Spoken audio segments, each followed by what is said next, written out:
Hello दोस्तों, Pradeep Sahu classes में आपका स्वागत है।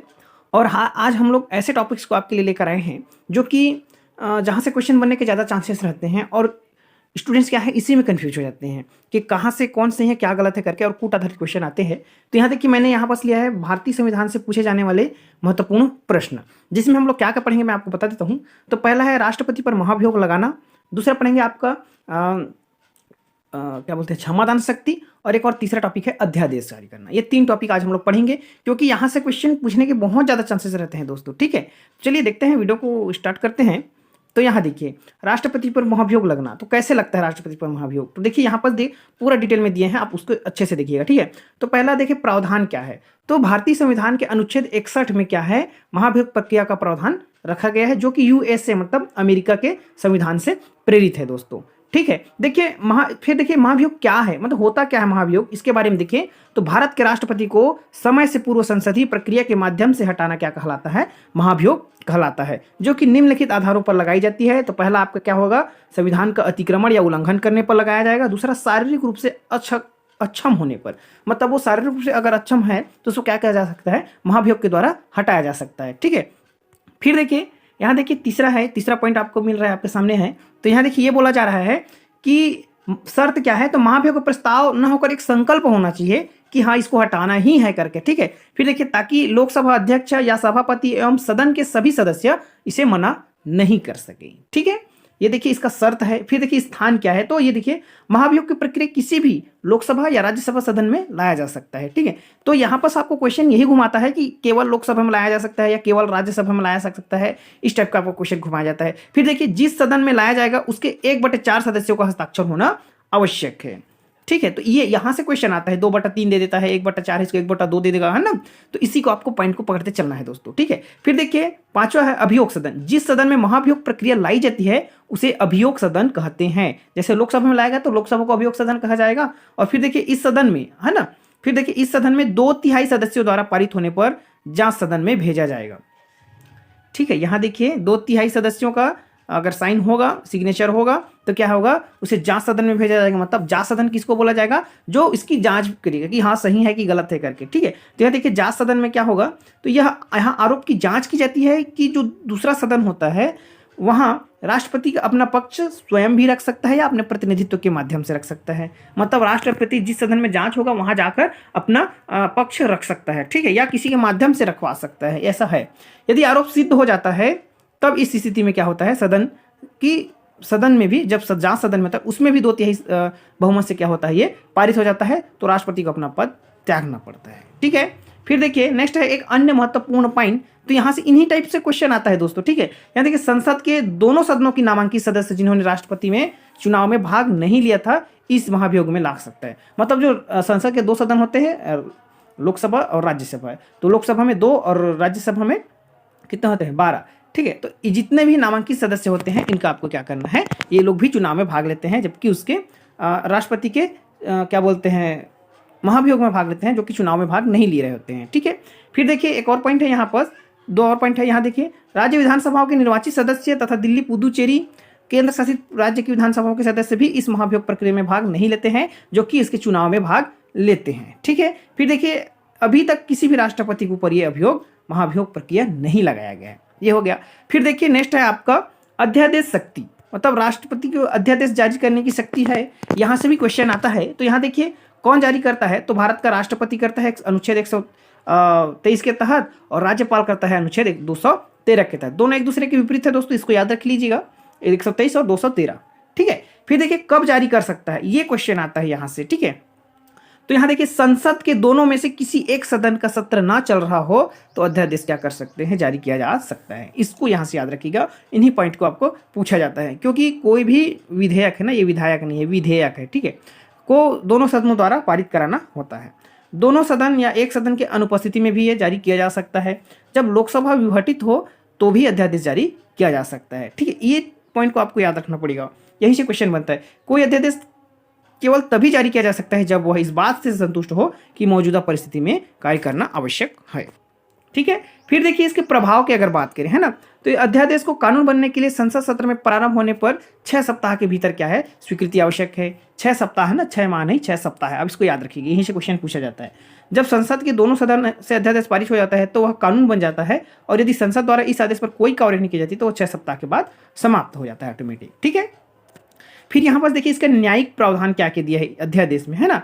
तो न्यायिक प्रावधान में अगर देखें तो यहाँ आपको दिया गया है कि 38वां संविधान संशोधन विधेयक 1975 अधिनियम में न्यायिक पुनर्विलोकन के बाहर रखा गया है, जबकि 44वें संविधान संशोधन 1978 में मंत्रिपरिषद के परामर्श व न्यायिक पुनर्विलोकन के अंतर्गत डाल दिया गया है। मतलब ये इस पर हो सकता है, ठीक है, या नहीं हो सकता है, ये भी देख सकते हैं, ठीक है। फिर देखिए और यहाँ पर दिया है न्यायालय में अध्यादेश को इस आधार पर चुनौती नहीं दी जा सकती कि यह अध्यादेश जानने की शक्ति का सद्भावनापूर्वक हुआ है, ठीक है। यही सब क्वेश्चन है दोस्तों, यही से क्वेश्चन आता है। फिर देखिए किस किस विषय पर राष्ट्रपति या राज्यपाल जारी करता है, तो ये देखिए संघ की सूची के विषय पर करेगा, समवर्ती सूची के विषय पर करेगा, लेकिन राज्य सूची के विषय पर राष्ट्रपति नहीं कर सकता, अनुच्छेद 213 के तहत राज्यपाल करता है, ठीक है। फिर देखिए किस विधेयक के अंतर्गत आता है, तो धन विधेयक, वित्त विधेयक, साधारण विधेयक, मतलब संविधान संशोधन विधेयक को छोड़कर किसी भी विधेयक पर अध्यादेश जारी कर सकते हैं। तो ये आपका पॉइंट है, इन्हीं पॉइंट को आपको पकड़ के चलना है दोस्तों, क्योंकि यहाँ ये जो हमारा पॉइंट है ना, यही क्या करता है, आपको कंफ्यूज कर देता है कि कहाँ से कैसे कैसे क्वेश्चन बन रहा है, ठीक है। तो कभी कभी क्वेश्चन दे देगा राष्ट्रपति अध्यादेश जारी नहीं कर सकता या जारी कर सकता है, तो साधारण वित्त विधेयक, है ना, संविधान संशोधन विधेयक, ऐसा करके क्वेश्चन आपको पूछा जा सकता है, ठीक है।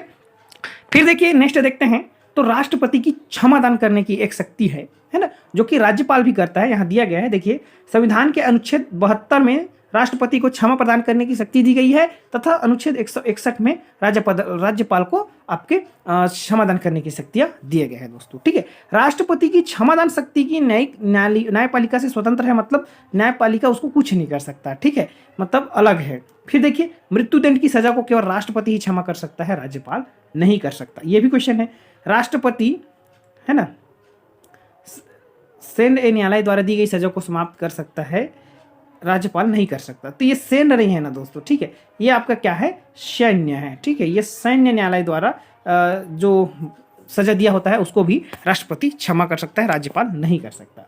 फिर देखिए ये है आपका एक और पॉइंट है, यहाँ पर देखिए यहाँ दिया गया है, क्षमादान करना या प्रदान करना अनुग्रह है, क्षमा प्रदान करने के लिए एक अधिकार के रूप में इसको नहीं कर सकती, क्योंकि ये क्वेश्चन आया हुआ है ना, इसलिए मैंने इसको किया है दोस्तों, ठीक है। फिर देखिए इसके पास क्या क्या शक्ति होती है, तो यहाँ देखिए यहाँ पास दिया गया है, क्षमा करने की शक्ति होती है, लघुकरण करने की शक्ति होती है, परिहार होता है, विराम होता है और प्रविलंबन होता है। ये सब आपका क्या है, ठीक है।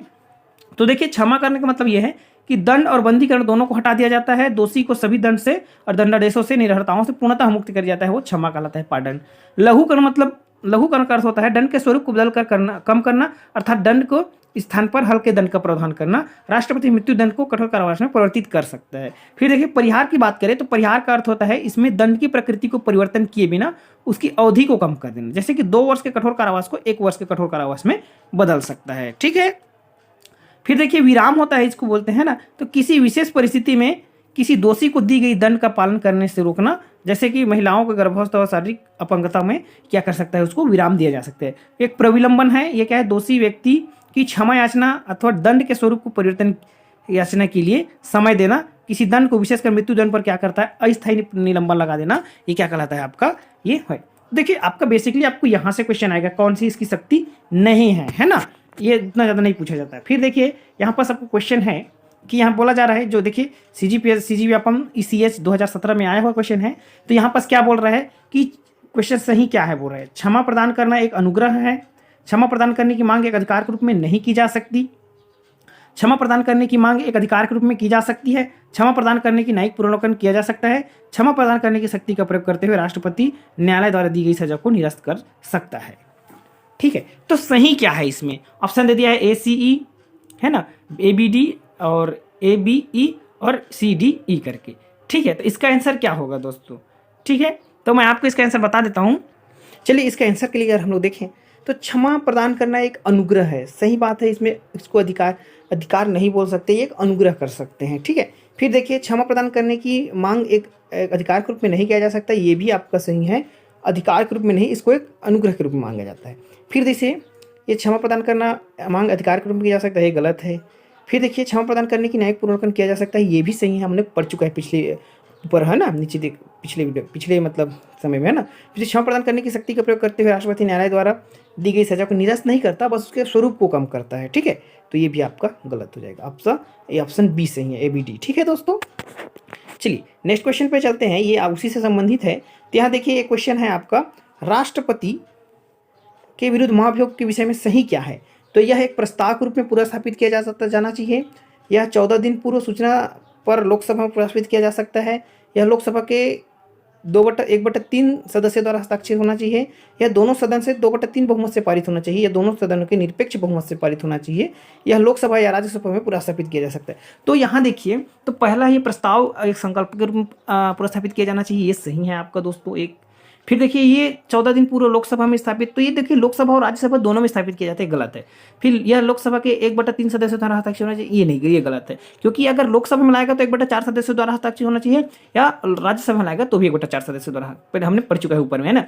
फिर देखिए यह दोनों सदनों से 2/3 बहुमत से पारित होना चाहिए, ये भी आपका सही है, ठीक है। फिर देखिए दोनों सदनों के निरपेक्ष आपका बहुमत से होना चाहिए ना, सापेक्ष, ठीक, ये भी आपका गलत है। अगर ये छठवां आपका सही है, क्योंकि लोकसभा और राज्यसभा किसी भी में पूरा स्थापित किया जा सकता है, तो इसका आंसर क्या होगा, ये बी होगा।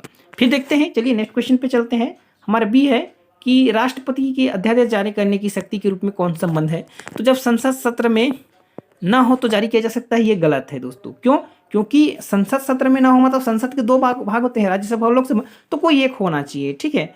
यहाँ पर देखिए फिर जब ये जब है ना संसद का एक सत्र ना चल रहा हो तो यह जारी किया जा सकता है ना।